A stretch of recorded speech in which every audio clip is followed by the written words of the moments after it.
L'histoire de la littérature est souvent, avant tout, une histoire des mots.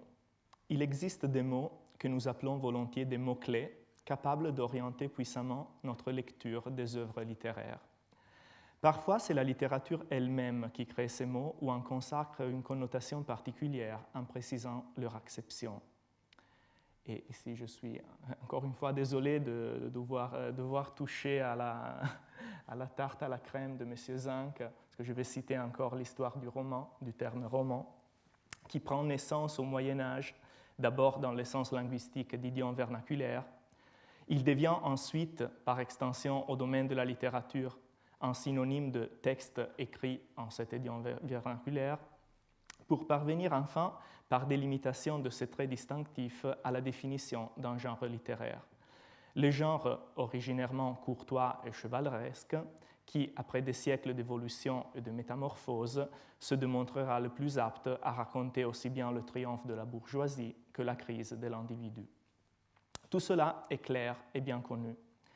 Mais dans d'autres cas, le mot-clé capable d'illuminer notre perception de la littérature est en soi un peu plus réticent, lorsque la filière qui nous l'a transmis n'est pas aussi aisée à reconstruire.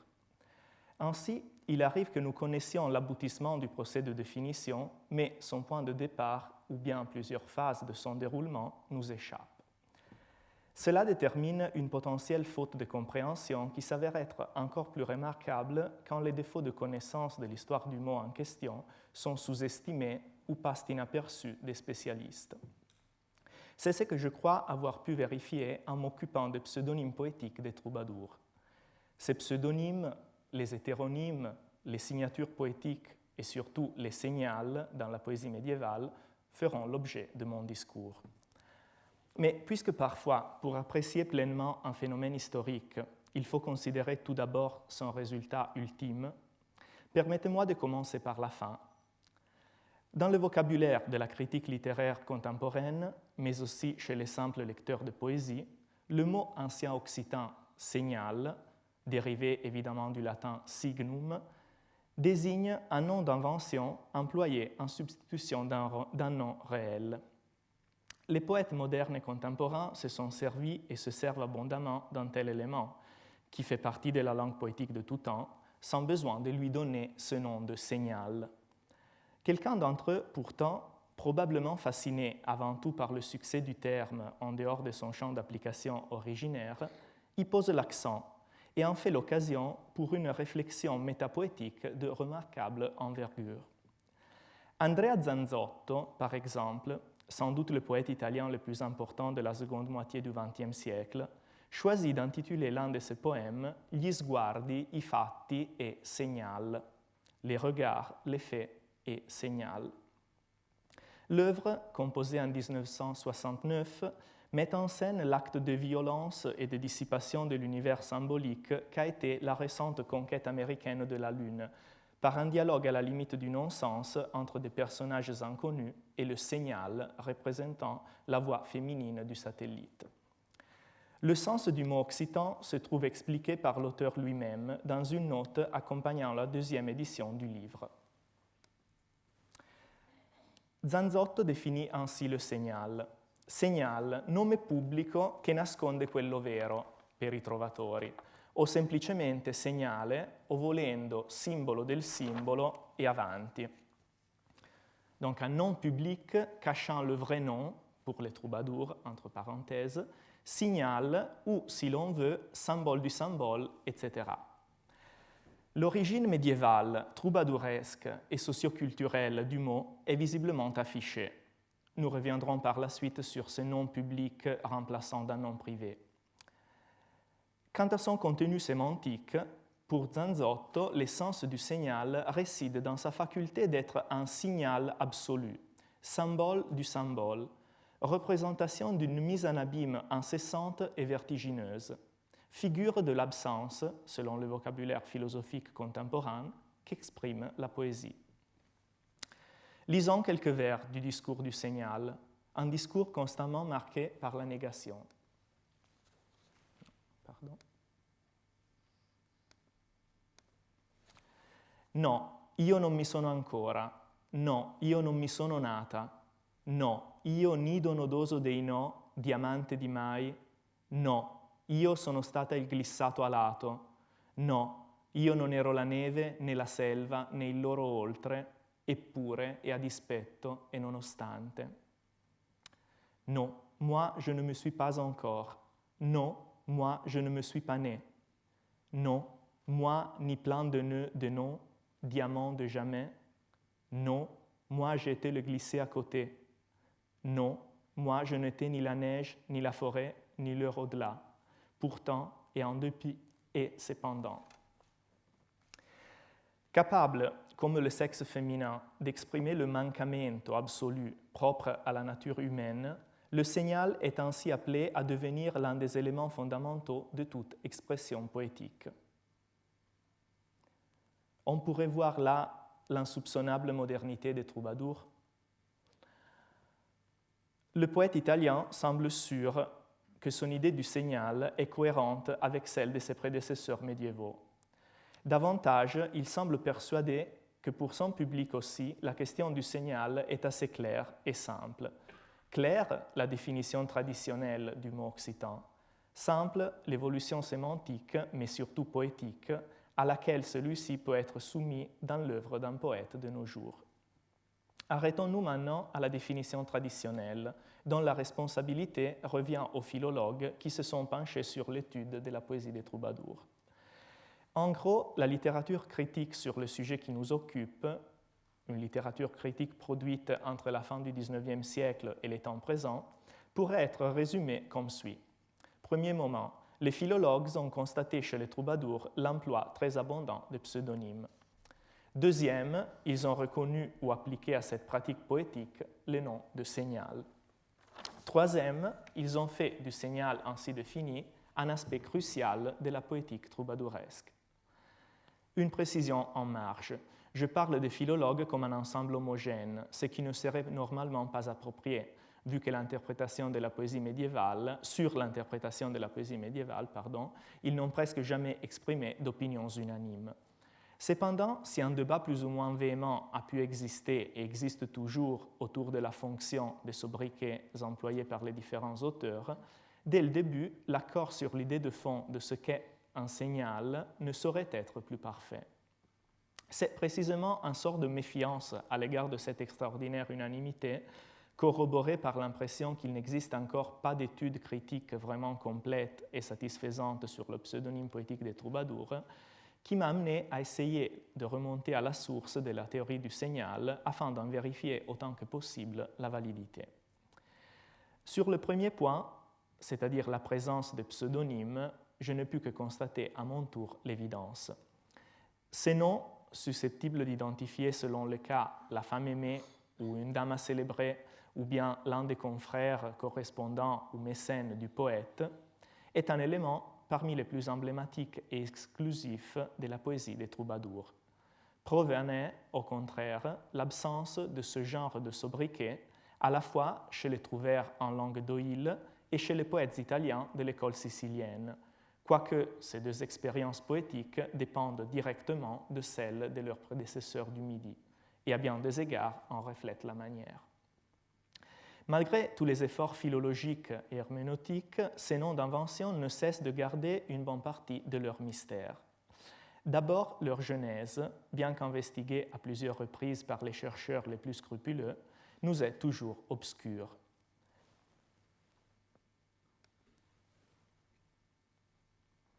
On en a voulu repérer la source tantôt dans les noms chiffrés dont se servaient les poètes élégiaques latins pour cacher le nom réel de leurs amis, à l'instar de la Lesbia de Catulle ou de la Santia de Properce, tantôt encore dans les sobriquets badins employés par les érudits de la cour carolingienne, où par exemple Charlemagne est appelé David par Alcuin, qui se nomme à son tour Flaccus, c'est-à-dire Horace. Tantôt enfin dans des pratiques plus ou moins semblables caractérisant la poésie arabe et persane médiévale. Outre le problème d'une continuité historique plus que douteuse, vu la distance chronologique et ou géographique des expériences considérées, chacune de ces hypothèses a inévitablement montré ses limites par rapport à un phénomène, celui de pseudonymes troubadouresques, qui demeure incomparablement plus varié et pour ainsi dire essentielle. Les deux essais les plus récentes et ambitieuses consacrées au sujet qui nous occupe, celle d'Edoardo Vallée et celle d'Anatole Pierre Fuksas, se concentrent précisément sur ces deux aspects, à savoir la variété de pseudonymes et le fait qu'ils concernent l'essence même de la lyrique des troubadours. Edoardo Vallée dresse pour la première fois un catalogue des appellatifs d'invention employés par les troubadours, dont il ressort clairement que tant pour la forme, adjectifs, substantifs, locutions diverses, que pour le contenu, ces noms ne rappellent ni l'université un peu superficielle des remplaçants métriques du nom de la femme chez les poètes latins, ni l'allusion historique patente des anthroponymiques bibliques et classiques choisis par les auteurs carolingiens. D'autre part, Anatole Fuksas remarque l'importance quasiment structurelle que le pseudonyme revêt chez les poètes occitans. Je cite en traduisant.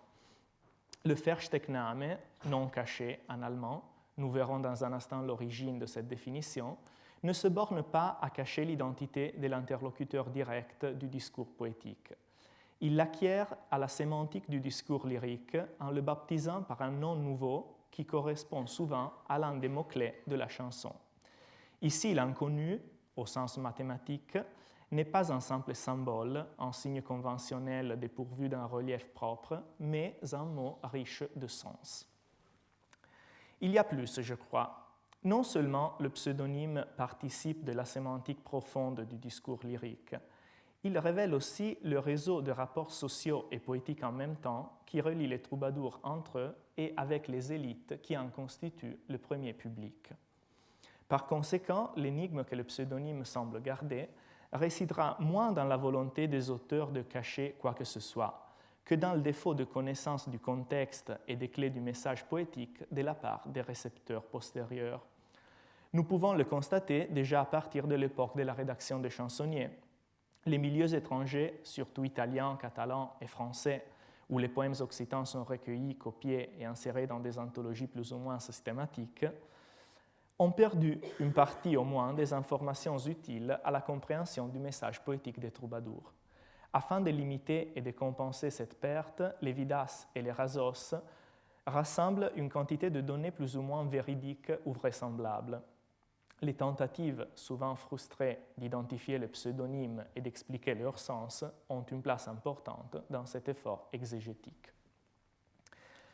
Venons-en maintenant à l'aspect le plus problématique, c'est-à-dire l'application de l'étiquette signal au pseudonyme poétique.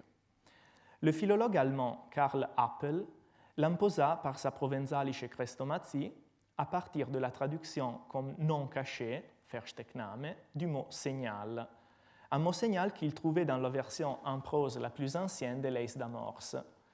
Il s'agit, vous le savez sans doute, du célèbre traité d'art poétique rédigé par Guillaume Molinier dans le cadre du consistoire du Gai Savoir de Toulouse dans la première moitié du XIVe siècle. En voilà le texte. E cara ici avem parlat de tornada, deveți saber que en tot dictat poton far una o doas, segon que s'estat dic, tornadas. Car la una tornada pot pausar et aplicar a so senyal. Lo cal senyal cascus deu elegir per si ses far tort ad autre. So es que no vueglia en sos dictats metre et appropriar aquel senyal que saubra que us autres fa. E l'altra tornada pot applicar a la persona à la qual vol présentar son dictat. Je vous lis la traduction française faite par Gatien Arnoux, intéressante en ce qu'elle est extrêmement fidèle aux mots du texte source, même lorsque leur sens n'est pas tout à fait clair, comme dans le cas du mot signal que pour l'instant nous n'expliquons pas. Comme nous venons de parler ici de la tornade, il faut observer qu'en tout ouvrage, on peut faire une ou deux tornades, car on peut placer et appliquer la première des deux tornades à son signe, que chacun doit choisir pour soi sans faire tort à un autre, c'est-à-dire qu'il ne doit pas mettre dans ses ouvrages ni s'approprier le signe, le signal, dont il saura qu'un autre se sert. On peut appliquer l'autre tornada à la personne que l'on a choisie pour lui présenter son ouvrage. Plus synthétiquement, le même texte se trouve dans la rédaction en vers de l'Aes d'Amors. où nous pouvons lire la una tornada, lo segnal menzona, l'altra lo nom della persona a cui le dictares donar vol son dictat o presentar. La première tornada mentionne le signal, la deuxième, le nom de la personne à qui le poète veut donner ou présenter son poème. On retrouve l'expression presque identique du même concept dans le Doctrinal de Trobar de Raymond de Cornet et dans les Compendi de Joan de Castelnau, deux abrégés de la doctrine poétique de l'Aise d'Amorce, rédigés par des auteurs proches du consistoire du Gai Savoir. Voilà toutes les attestations médiévales connues du signal employé pour définir un objet poétique. Le succès de ce terme chez les critiques modernes a donc été incomparablement plus grand que celui dont il semble avoir joui au Moyen Âge.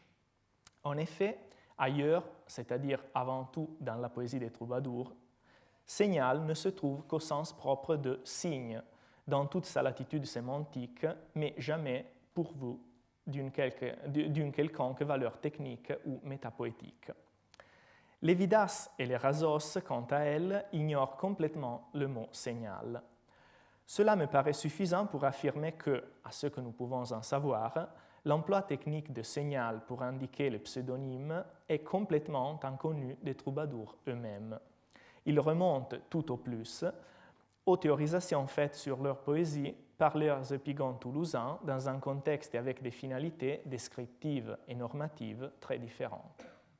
Et pourtant, la définition carrée d'Apple ne cesse d'être acceptée et relancée, même lorsqu'une lecture attentive des textes semble obligée à rechercher une solution différente. C'est ce que nous constatons par exemple chez Anatole Fuxas et surtout chez Edoardo Vallée. Le point de départ incontournable est pour les deux le passage bien connu de l'Aise d'Amorce. Il est évident, et les deux chercheurs le comprennent très bien, que le sens du premier signal, en raison de la multiplicité des acceptions possibles du mot et de la généralité du contexte, ne peut pas être établi à coup sûr. Cependant, à la phrase suivante, local segnal cascus deu elegir per si ses far tort ad autre, un sens univoque s'impose. Si les leis interdisent à un troubadour de s'approprier le signal d'autrui, c'est que sa fonction poétique s'exerce moins sur l'objet désigné que sur le sujet qui s'en sert.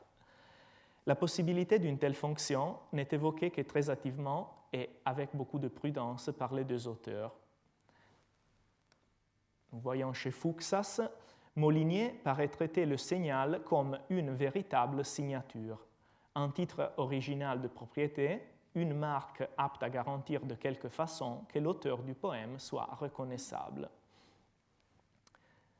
Edoardo Vallée écrit de façon encore plus ambiguë, dans la première tornada, nous aurions une Unterschrift tornada, dans laquelle le troubadour signe sa pièce par un signal de son invention, entre parenthèses, signal, c'est-à-dire pseudonyme littéraire par lequel le troubadour ne désigne normalement pas lui-même, mais sa dame, un ami ou un protecteur.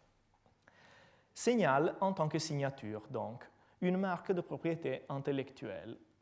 Il est assez étonnant que, tout en s'apercevant que dans les leis d'amorce, le sens évident du terme contraste avec la définition d'appel, les deux philologues continuent par la suite à soutenir la thèse du signal pseudonyme, sans commenter davantage. Et pourtant, l'acception de signature, loin d'être excentrique ou hétérodoxe dans la langue médiévale, est clairement appuyée par les dictionnaires. Dans le lexique roman de Reynoir, par exemple, ainsi que dans le Provenzalische Supplement-Wörterbuch de Lévy, nous trouvons bien, parmi les différentes acceptions possibles de signal, signe, marque, enseigne, bannière, étendard, celle de sceau et de signe utilisé en tant que signature. De fait, l'un des sens les plus communs du verbe signar, ainsi que de son modèle latin signare, selon le glossaire du latin médiéval de Ducange, est déjà celui du verbe moderne signer, ce qui se concrétisait habituellement par l'acte de marquer par un sceau ou de parapher. Comme l'explique une note de Walter von Wartburg consacrée à l'étymologie du mot signare, Une telle pratique s'est justifiée par l'analphabétisme répandu au Moyen Âge, même parmi les personnalités de haut rang. En venant de la théorie à la pratique du trobar, nous découvrons que chez les auteurs liés au consistoire, c'est-à-dire chez les poètes de l'école toulousaine du XIVe et du XVe siècle, si le mot signal est absent, la conformité aux préceptes relatifs au signal est en revanche parfaite. Considérons par exemple l'œuvre de Raymond de Cornet, poète de la première moitié du XIVe, dont les manuscrits ont conservé un grand nombre de textes. Je n'aurai pas le temps de vous traduire tous les textes que je citerai. Je vais me focaliser sur les morceaux les plus significatifs pour notre discours. Aux vers finaux de tous les poèmes de Raymond de Cornet, tous les poèmes lyriques, Canso, Sirventes, vers moraux, Plagne, mais aussi de quelques-uns des autres, Ampartimen, Anditch, le Doctrinari de Trobar, le troubadour mentionne une rosa, une rose. Davantage, dans une bonne moitié de cas, 13 pièces sur 26, le poème présente 2 tornadas, et rosa apparaît toujours dans la première des deux, tandis que la seconde comporte la dédicace à un ou à plusieurs destinataires. Nous voyons dans la première tornada, chaque jour, rose, fleurs précieuses, la noblesse, la valeur et la beauté se rassemblent en vous. Et dans la deuxième tornada, l'envoi als nobles 7 trovadors de Tolosa, les 7 nobles troubadours de Toulouse. En revanche, la tornada qui mentionne la rosa ne contient jamais de formule d'envoi. Raymond expérimente beaucoup de solutions différentes au niveau de la forme aussi bien que du contenu.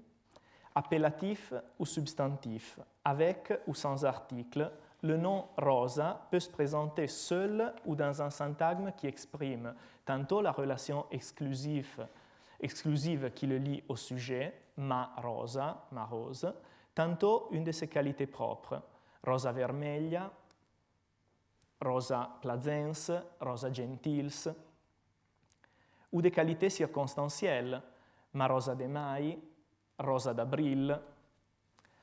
L'éventail des possibilités quant au contenu de ce signal est également riche.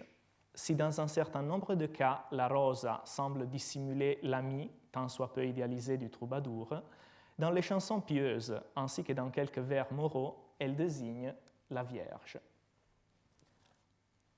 Tout le monde, madame, espère en vous, rose vermeille. Et au premier vers de la tornada, Regina dels Ciels. Ici, le texte est très clair. Ailleurs, rosa peut même perdre toute référence à un personnage individuel et reprendre son sens propre de fleur. Quand la rose fleurit, c'est au vers 3 de cette tornada, la périphrase qui indique le printemps, la saison de l'amour et du chant. Dans un cas, enfin, elle se trouve redoublée dans les 2 tornadas, en soulignant le contraste entre la rosa personne et la rosa fleur. Vous voyez dans la première tornada la comtesse d'Armagnac, dont la pure noblesse prend naissance. Dans la deuxième tornada, la comtesse d'Armagnac, dont la pure noblesse prend naissance, tout comme l'eau de rose naît de la rose.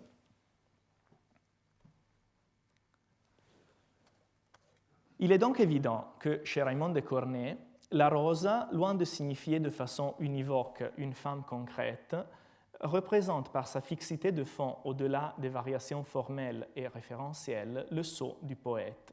Elle en est la signature toujours reconnaissable du public. Les pièces conservées d'autres poètes du consistoire confirment que Raymond n'était pas une exception. En outre, à bien regarder la typologie des signals employés par ces auteurs, l'interdiction de s'approprier du signal d'autrui s'avère d'autant plus nécessaire que la tendance semble être précisément au plagiat. C'est le cas par exemple pour flore, fleur, qui apparaît simple ou composé chez au moins 7 troubadours entre 1352 et 1468. Pour résumer, il est désormais assez clair que le signal décrit par les Leis d'Amorce n'est pas, du moins pas nécessairement, le pseudonyme d'un personnage réel, mais un nom symbolique que les troubadours du consistoire inséraient dans les tornadas de leurs poèmes lyriques en guise de signature. En effet, si la multiplicité de références pour un même signal est admise, voire souhaitée afin d'enrichir les jeux poétiques, la multiplicité de signals chez un même troubadour, ainsi que l'appropriation de celui d'un collègue, représente des transgressions par rapport à la fonction principale du signal, qui est celle de rendre reconnaissable l'auteur de la pièce. Une telle délimitation du domaine du signal oblige à en exclure, et c'est le point qui nous intéresse le plus, la majorité de pseudonymes abondamment employés par les troubadours. Les raisons de cette exclusion sont patentes. D'abord, nous l'avons vu, les pseudonymes troubadouresques ne s'appliquent pas de façon exclusive à l'objet amoureux et un auteur peut choisir d'en insérer plusieurs dans le même poème. Ensuite, leur fonction poétique, beaucoup plus libre, ne semble pas prévoir normalement la déclaration de propriété intellectuelle. Enfin, leur position dans le poème n'est pas assujettie à des règles fixes et leur présence n'est pas du tout obligatoire. On ne saurait être plus loin de l'exclusivité du signal. Cependant, on a le droit de se demander si et combien, en utilisant un signal, les poètes toulousains croyaient suivre fidèlement une tradition littéraire remontant à leurs prédécesseurs de l'âge d'or de la poésie troubadouresque. De fait, selon Alfred Jean Roy, la nature des pseudonymes poétiques aurait connu un développement diachronique.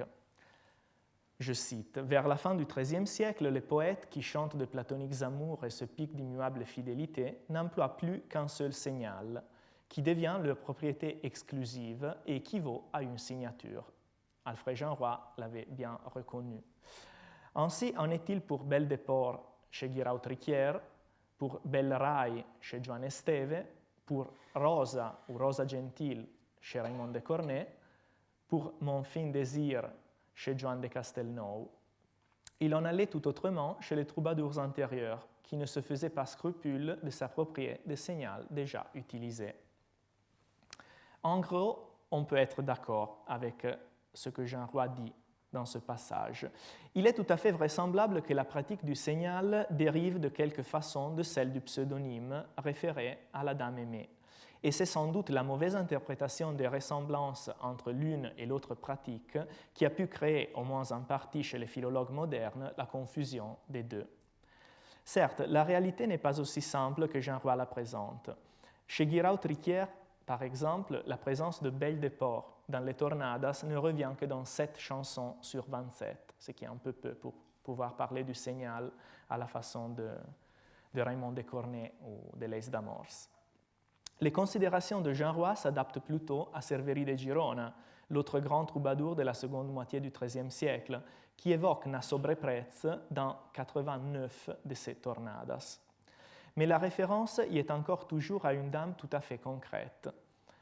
De façon générale, on peut remarquer une certaine tendance du pseudonyme poétique à devenir de plus en plus rigide, tout comme d'autres éléments de la poétique des troubadours, au cours du XIIIe siècle, jusqu'à la sclérose finale du système qui se trouvera accomplie dans la poésie stéréotypée de l'école toulousaine. Presque 2 siècles séparent toujours le Bonvézy de Guillaume IX, c'est-à-dire le premier pseudonyme qui nous est connu, de Na Sobreprez chez Cerveri de Girona. À l'intérieur de cette période, il y a toute la production des troubadours que nous avons l'habitude de définir classiques, de Marc Abru à Arnaud Daniel, de Giraud de Borneglie à Rimbaud d'Orange. La variété idéologique et formelle d'une production aussi riche devra être tenue en compte lors de l'étude des différentes modalités de réalisation du phénomène en question chez les différents auteurs et dans les différents poèmes. Quant aux catégories thématiques, outre les pseudonymes et les signatures poétiques, il faudra parfois considérer aussi les hétéronymes, que certains critiques ont récemment proposé d'emprunter à Fernando Pessoa et à la littérature contemporaine pour les appliquer à la production médiévale. La suite de ma recherche en cours, dont je vais vous proposer quelques échantillons, se concentrera surtout sur les cas qui se situent dans un schéma idéal à l'intersection des domaines de ces trois catégories, les pseudonymes, les signatures, les hétéronymes. Mais avant de nous occuper de ces cas, il ne sera pas inutile de commencer cette fois-ci par le début. Bonvésy. Bonvésy est le seul pseudonyme employé par Guillaume IX. Vous avez le texte à l'écran, vous le connaissez peut-être déjà. Je ne me soucie pas des discours d'autrui, dit le troubadour, qui pourraient me brouiller avec mon bon voisin, car je sais combien les mots circulent rapidement dès qu'un petit discours a été fait. Il y en a qui se vantent de l'amour, mais moi, j'en ai la pièce et le couteau, c'est-à-dire j'ai tout ce qui me permet d'en jouir pleinement. À l'instar de tout autre aspect de la poésie du comte de Poitiers, cet appellatif d'invention se présente formidablement réussi, sans besoin d'aucun modèle précédent et prêt en revanche à devenir un modèle pour les troubadours postérieurs. En effet, Bonvésy comporte tous les caractères que nous avons reconnus au pseudonyme poétique. La référence à une personne physique, ici une dame aimée de Guillaume, qu'elle soit ou non réellement existante, peu importe. La liberté de récurrence, une seule fois, et de position, il n'occupe pas la tornada, mais la cinquième strophe. Enfin, la connotation sémantique du signifiant. Comme l'explique Niccolò Pasero, l'éditeur de Guillaume IX, le bon voisin s'insère parfaitement dans le cadre de la métaphore féodale, dont le poème exploite les implications érotiques. Au masculin, comme c'est normal pour une dame que tous les troubadours appelleront midons, meus dominus, Bonvésy ferait référence au seigneur bon et loyal à l'égard de son vassal. Nous avons donc affaire ici au véritable prototype du pseudonyme troubadouresque pur. Nous ne saurons peut-être jamais si Guillaume en a été l'inventeur, mais ce qui est sûr, c'est que son exemple a eu un succès extraordinaire. Tels donc les caractères de la grande majorité de pseudonymes. Néanmoins, il est vrai que certains traits leur permettant d'évoluer en direction du signal paraissent émerger çà et là chez plusieurs auteurs déjà à partir du XIIe siècle. Chez Giraud de Borneill, par exemple, nous constatons un phénomène encore assez discret, mais qui deviendra très courant chez les poètes toulousains. Par sobretots, Giraud mentionne dans la tornada des 14 de ses poèmes un personnage masculin inconnu. Vous voyez, Seigneur sobretots. Tandis que dans 5 autres cas, et c'est l'autre texte que je cite, le syntagme sobretots est présent au sens propre de surtout, par-dessus tout. Il ne s'agit sans doute encore que d'un simple jeu de mots, mais il est évident que la polyvalence du signal, désormais libre de tout lien contraignant à la réalité unique d'un individu, peut trouver chez Giraud un précédent influent. Encore plus intéressant le cas de Rimbaud de Vaqueiras. Ce pseudonyme renvoie apparemment toujours à des personnages réels, en conformité avec une poétique du concret qui est bien connue chez cet auteur. Toutefois, Belle Cavalière, qui est le seul appellatif à indiquer l'objet de l'amour du troubadour, les 3 autres pseudonymes que nous trouvons chez Rimbaud se réfèrent à des personnages masculins. Ce Belle Cavalière semble partager des traits importants du signal. Rimbaud termine souvent ses poèmes par 2 tornadas. Dans 3 chansons d'amour, comme vous le voyez, la première tornada est réservée à la louange de Belle Cavalière, tandis que la seconde contient l'envoi à Béatrice de Montferrat, la fille du marquis Boniface. Vous voyez dans les 2 poèmes, d'un côté, Beau chevalier, mon espoir est tout en vous, etc. Et dans l'autre, Beau chevalier, votre amour me fait la guerre, etc.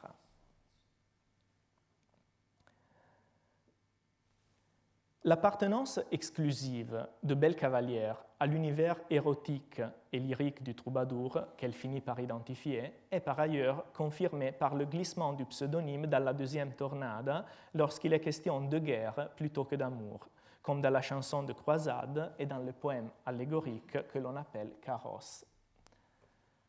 Vous voyez, Béatrice, la fille du marquis Boniface, passe dans la première tornade dans le carrosse. C'est elle la protagoniste du carrosse, en fait. Et dans la chanson de croisade, il y a un envoi à Nostre Seigneur, notre Seigneur. Mais c'est surtout au niveau sémantique que la frontière entre le pseudonyme et la signature poétique semble effectivement s'estomper chez Rimbaud. L'abondance d'éléments belliqueux et chevaleresques est une constante de la poésie d'amour de Rimbaud, qui fut fait chevalier par son patron. Comme l'affirme Paolo Canettieri, cet événement a dû être crucial à la fois pour sa carrière de courtisan et pour sa poésie. Ainsi, à mon avis, il est possible d'entrevoir, comme dans un jeu de miroir, derrière ce bel cavalier, capable d'inspirer l'amour et doué en même temps des principales vertus chevaleresques, la hardiesse, la noblesse d'âme, la libéralité, non seulement l'objet du désir, mais aussi un alter ego, un double, une projection de Rimbaud lui-même, de quelque façon sa signature poétique. Tout cela nous amène aux deux autres catégories concernées, celle de la signature poétique et celle de l'hétéronymie. L'habitude d'exhiber son nom à l'intérieur du poème comme marque de propriété intellectuelle est tout à fait justifiée dans un monde où la poésie était conçue pour circuler oralement et le destin des textes lyriques était le plus souvent d'être chanté par des jongleurs de profession. C'est pourquoi, par exemple, chez les troubadours, aussi bien que chez les trouvères, les signatures sont toujours, ou presque, à la troisième personne. La voix qui chante n'étant pas celle de l'auteur. Bernard de Ventadorn l'entend, elle dit, elle fait, elle joue n'attend. Bernard de Ventadour l'entend, et le dit, et le fait, et en attend la joie. Et Gas Brûlé, Gassot définit son chant, qui toujours veut maintenir bon amour sans tricherie. Gas termine son chant, Gas qui veut rester tout le temps fidèle à amour. Et pourtant, les troubadours et les trouvères qui se nomment ne sont pas légion. Parmi les auteurs qui proclament son nom de façon récurrente, qui proclament leur nom de façon récurrente, ceux qui le font le plus abondamment et de loin sont Marc Abru et Arnaud Daniel. Leur poésie est immédiatement reconnaissable du public. Austèrement morale, mais en même temps violemment expressive, celle de Marc Abru, hermétiquement érotique et recherchée jusqu'à l'extrême sur le plan de la langue, celle d'Arnaud. Et pourtant, la personnalité des deux troubadours, sans doute les plus capables de marquer par leur ton inspiré les vers qu'ils composent, exige de se manifester jusqu'au bout, jusqu'à la provocation d'une signature exhibée.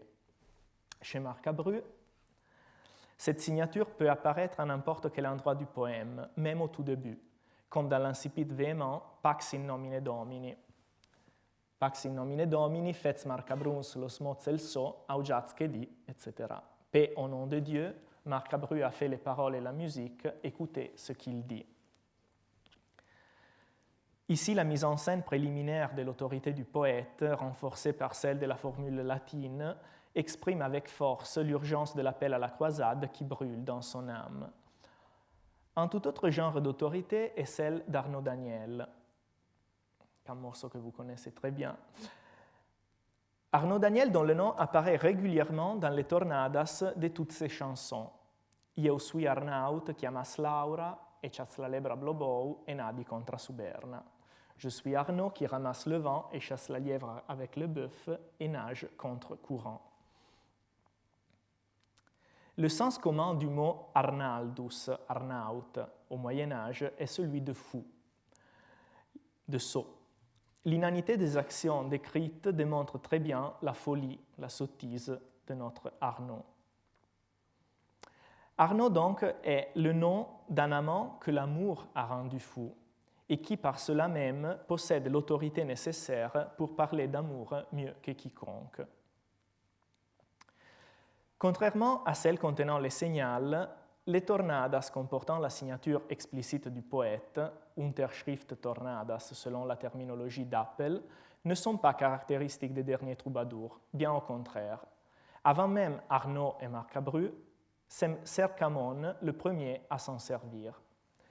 Les auditeurs du cours de Michel Zinc connaissent très bien Luciano Rossi et son hypothèse révolutionnaire mais tout à fait vraisemblable qui voit derrière le nom de plume de Sercamon la personnalité du vicomte Eble II de Ventadour, qui, à l'instar de son confrère et rival poétique Guillaume IX, aurait préféré cacher son vrai nom. Ces signatures seraient alors le lieu poétique de l'hétéronymie. Et la troisième personne de la formule Cercamonditz s'expliquerait par l'attribution de la création poétique à une identité fictive, séparée de celle historique et publique du vicomte. Aussi, au point de vue du traitement littéraire, ce Cercamon, nom d'invention faisant allusion au vagabondage poétique de son auteur, ne serait-il pas différent de Bonvézy et de tout autre pseudonyme employé par les confrères d'Eble, un mot capable de s'insérer à la perfection dans l'univers lyrique et d'en déterminer même les tendances. Cela pourrait valoir bien sûr pour les autres prétendus hétéronymes troubadouresques. Reste seulement la question de savoir s'il s'agit bien toujours d'hétéronymes ou plutôt de quelque chose de différent.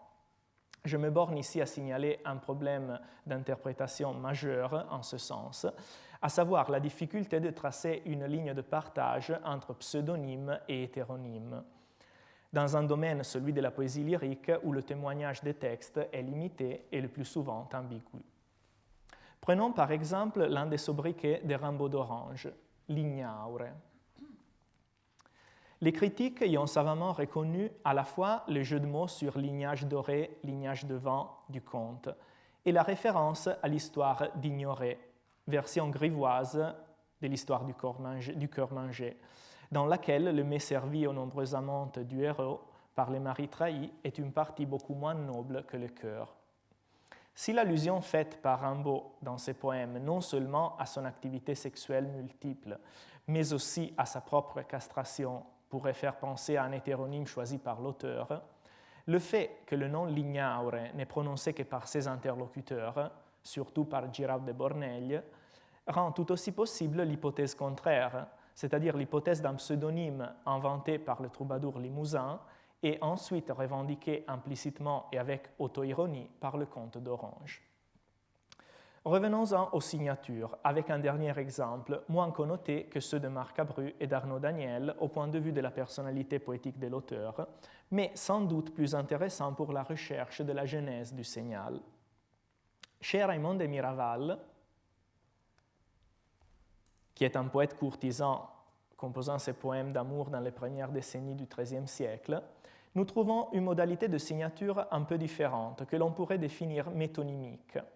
25 fois sur 37 pièces lyriques, le toponyme Miraval, c'est-à-dire le château de Miraval, appellation d'origine de Raymond, apparaît dans des tornadas exprimant le dévouement du poète à l'égard d'une dame. Vous voyez dans le premier exemple, je ne me soucie de rien d'autre que de servir celle par qui je possède Miraval. Et dans le deuxième exemple, toujours la première tornade, je lui rends mon cœur et mes yeux, et Miraval et mes chansons. Lorsqu'il y a plusieurs tornades, ce nom occupe le plus souvent la première. Quoiqu'elle ne soit pas référée à l'objet d'amour et ne comporte aucunement un nom d'invention, il me semble qu'une telle signature métonymique par le nom géographique Miraval pourrait être à juste titre considérée formellement comme la plus ancienne manifestation de ce qui deviendra un demi-siècle plus tard la signature décrite par les Leys d'Amorce, le signal. Le succès de l'œuvre de Raymond de Miraval, très apprécié de ses contemporains, en jugé par sa présence massive dans les chansonniers, aura vraisemblablement favorisé la diffusion et pour ainsi dire l'institutionnalisation de cet usage. Il me soit permis, pour terminer cet itinéraire quelque peu désordonné à travers la poésie médiévale, de mentionner deux cas qui font d'une certaine façon de trait d'union entre la lyrique des troubadours et la poésie moderne. Le cas de Dante et le cas de Pétrarque. Je ne présenterai que des suggestions très rapidement et en m'excusant avec les spécialistes de Dante et de Pétrarque. Comme pour plusieurs autres aspects, l'œuvre de Dante et de Pétrarque jouera un rôle capital dans la transmission aux poètes postérieurs du geste troubadouresque de la signature poétique, génialement réinterprété. Chez Dante, qui n'est pas seulement l'auteur de la comédie dite divine, mais aussi, bien avant la composition de celle-ci, le plus grand poète lyrique italien du XIIIe siècle, l'amour est omniprésent. Depuis sa forme courtoise, apprise à l'écoute des troubadours et des trouvères, à travers sa sublimation spirituelle, représenté par la femme ange du style Novo, et sa dimension intellectuelle d'amour pour la sagesse, la vérité, la justice, jusqu'à la reconnaissance de la force divine qui meut le soleil et les autres étoiles, Dante ne cesse de parler d'amour, d'essayer de le décrire, de dialoguer avec lui. Plusieurs figures féminines, plus ou moins réelles, plus ou moins allégoriques, interviennent comme intermédiaires dans ces poèmes. La dame de l'écrin, la dame Pierre, la Pargoletta, la Violette. Mais aucune d'entre elles n'est comparable à Béatrice, pour sa complexité, pour la profondeur de son action sur l'esprit du poète, pour sa persistance bien au-delà de sa propre mort.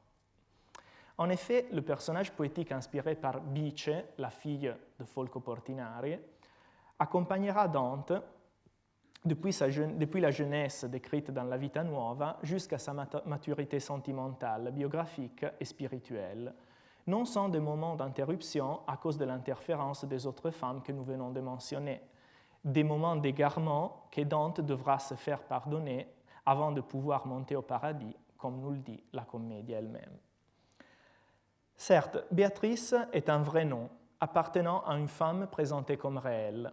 Pourtant, elle semble partager des traits importants aussi bien de pseudonymes poétiques des troubadours que des signals.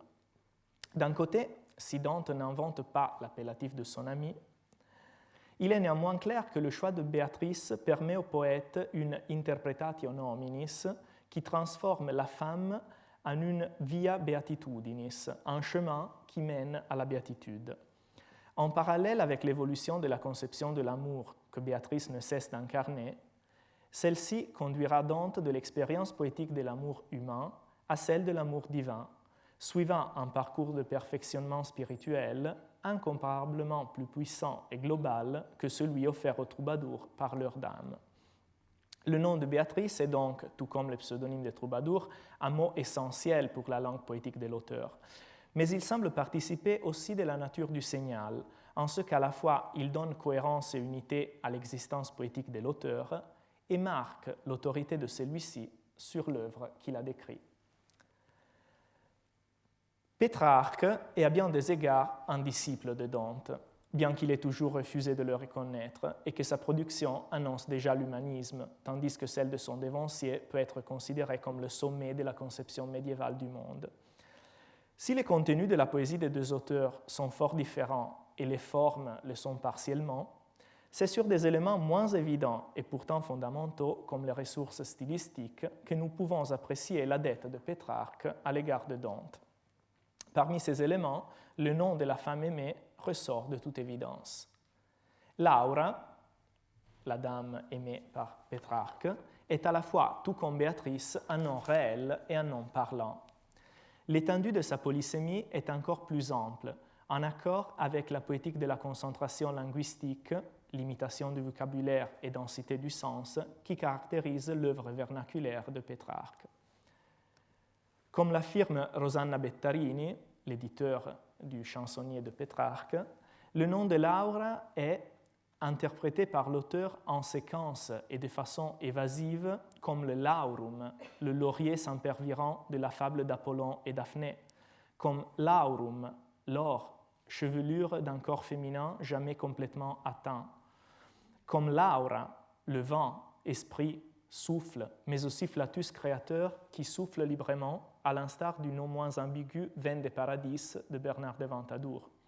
Et encore comme la laurea sur le front des poètes, la couronne qui en décore la gloire mondaine et consacre leur poésie. Et par accroissement phonique, l'aurore, aurora, rentre aussi dans ce système de renvoi au-delà de l'objet amoureux. L'aurore en tant que renaissance chrétienne du jour à l'encontre des ténèbres péchées de la nuit. Ce sont là des variations des parcours sémantiques permises et accrues par l'ambiguïté du graphème Laura en un entrelacement symbolique d'intelligence, culture et nature. Fin de la citation.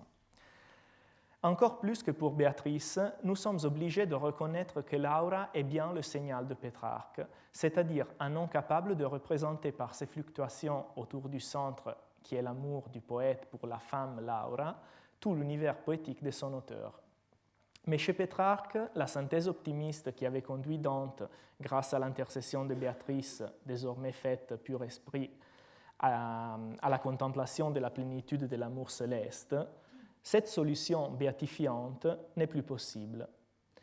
Poète tourmenté par un sentiment profond du péché, son point de repère est l'Augustin des Confessions, il parvient à comprendre que l'amour, tout en demeurant l'expérience fondamentale de l'existence humaine, n'est pas suffisant pour conduire l'homme au bonheur, en rédimant son imperfection. Le salut ne pourra venir que de la conversion du cœur et de la prière, une fois abandonné l'erreur de la pensée amoureuse. En ce cadre, la mort de Laura détermine symboliquement non seulement le début du chemin de conversion, mais aussi, pour ce qui nous intéresse, la naissance d'un nouveau genre de signal que Pétrarque léguera, entre autres choses, au développement ultérieur de la poésie lyrique européenne. C'est encore Rosanna Bettarini à s'en apercevoir en remarquant que le nom de Laura est destiné à remplir le vide, à combler poétiquement une absence qui devient définitive. Un signal au négatif, donc, qui met à l'épreuve le pouvoir thaumaturgique de la parole face à une réalité adverse et irréductible. Nous avons bouclé le cercle et pouvons maintenant conclure. Une fois démasquées autant que possible les fausses énigmes pesant sur l'histoire du signal troubadouresque, reste l'énigme fondamentale, celle que cache cette figure de l'absence, le manque, l'imperfection, le vide, que depuis le vers de Dreitnien de Guillaume IX, à travers Pétrarque et jusqu'au-delà d'Andrea Zanzotto, fonde la poésie, et que seul le signal paraît apte silencieusement à exprimer, l'énigme qu'est l'histoire même du signal.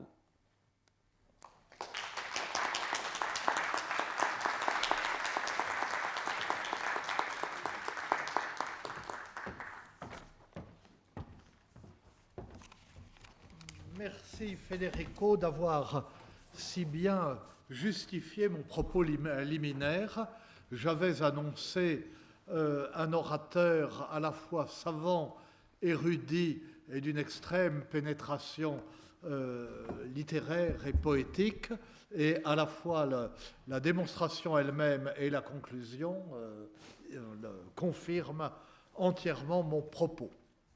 Alors, avant de donner la parole à la salle, je reprécise sous le contrôle de Federico des points que j'ai retenus qui me paraissent essentiels et qui peuvent nous guider. D'abord, tout le monde a été sensible au point de départ de la recherche. Pourquoi la question se pose-t-elle ? Parce que tous les philologues étaient d'accord. C'est tellement anormal, c'est une telle exception que, à soi seul, ça mérite examen. Et bingo, effectivement, il y avait quelque chose. Bon.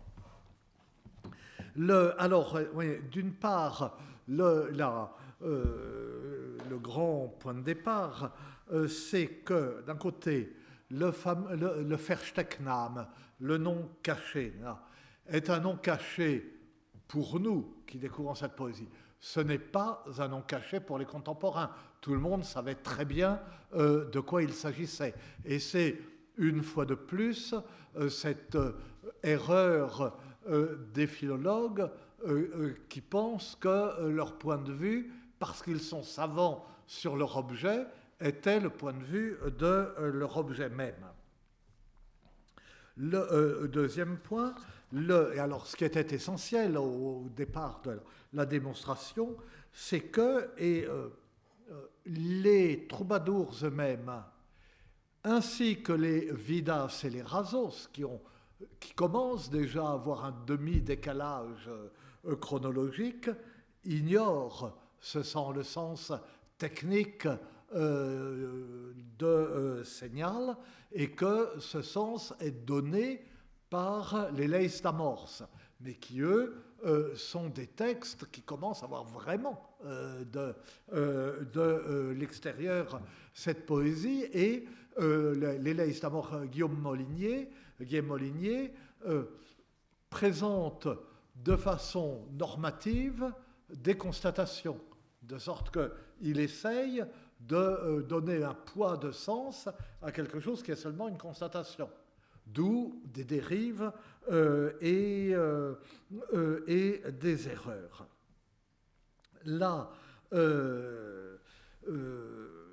oui, et s'agissant du monde, enfin de l'univers du consistoire du Gai Savoir, on voit chez Raymond de Cornet et chez les autres que le signal par excellence, c'est la fleur, soit fleur elle-même, soit rose. Or, la fleur est au centre du consistoire du Gai Savoir, à telle enseigne que c'est aujourd'hui l'Académie des Jeux floraux et que les prix depuis le début qui sont décernés par cette compagnie, ce sont des fleurs. De sorte qu'en utilisant comme signal soit le mot fleur, soit un nom de fleur, on ne fait qu'entrer dans le cercle poétique et dans le jeu poétique imposé par le consistoire du Gai Savoir, et ça ne renseigne pas sur ce qui pouvait se passer avant. Et puis, cette chose évidente, que signal, c'est un signe, que signare, c'est signer, que c'est révéler son nom et non pas le cacher, que insignum, insigna, ce sont les drapeaux, qu'on porte à la bataille pour dire qui on est, et que tout va vers la désignation de l'identité et non pas vers le fait de cacher l'identité. Je me demande si, s'agissant des troubadours, on n'a pas accepté si facilement ce renversement du sens à cause du phénomène losangier. Et que le terme losangière, qui est si fréquent dans la poésie des troubadours, veut dire étymologiquement ceux qui louent, qui font l'éloge, et désigne en fait les médisants qui disent du mal des amoureux, ou qui dénoncent leurs amours, ou qui les révèlent, etc. Pour des raisons, on a dit, parce que ils sont laudatores du jaloux, enfin, j'en sais trop rien, ça aussi, il faudrait regarder. Mais enfin, il me semble qu'il y a deux démarches qui se sont confortées l'une l'autre et qui se sont dit, bon, peut-être que je me trompe. Et alors, le dernier point, et alors qui est aussi ma question, c'est que la dernière partie, qui était particulièrement riche sur pseudonyme, signature, hétéronyme, montrait le côté bifronce du pseudonyme, qui est le fait, et le côté bifronce aussi de la signature. Il y a, on désigne la dame, on désigne le poète. Les Leis d'Amors disent, dans la première tornada, le poète utilise sa signature. Et quand on voit l'application par Raymond de Cornet ou par d'autres, dans la première tornada, il désigne sa dame. Donc, un des éléments d'ambiguïté, c'est que le poète se désigne, considère apparemment qu'il se désigne en désignant sa dame. La signature du poète, c'est la nomination de la dame. Et là encore, l'ambiguïté de tout le système repose, me semble-t-il, là-dessus. Et Federico nous en a donné un magnifique exemple, et celui qu'il connaît le mieux, et qu'il avait déjà développé, qui est celui de Belle Cavalière, chez Rimbaud de Vaqueiras, quand il a dit, mais ça, une fois qu'il l'a dit, ça crève les yeux, et personne n'y avait pensé, que chez ce fils de se déclasser, ce fils de chevalier qui a dû renoncer à être chevalier par pauvreté, et qui est hissé au rang chevaleresque par son patron, eh bien, Belle Cavalière, c'est ce qu'il veut être, ce qu'il est redevenu, c'est lui-même, et c'est en même temps cette sorte de projection sur une femme aimée, qui d'ailleurs on le voit très bien dans les tornadas, c'est selon le système, ne peut pas être Béatrice, contrairement à ce que dit la raison, puisque Béatrice est nommée, qui est d'ailleurs la fille et pas la sœur, est nommée ensuite. Bon. Et donc tout ça, et puis alors la conclusion sur la figure de l'absence, c'était magnifique, de même que le début sur Zanzotto, que je découvre, enfin bon, je suis, bon, nous sommes tous ravis. Mais je parle trop, il est déjà tard, et voilà, je m'efface, mais trop tard, comme je fais toujours.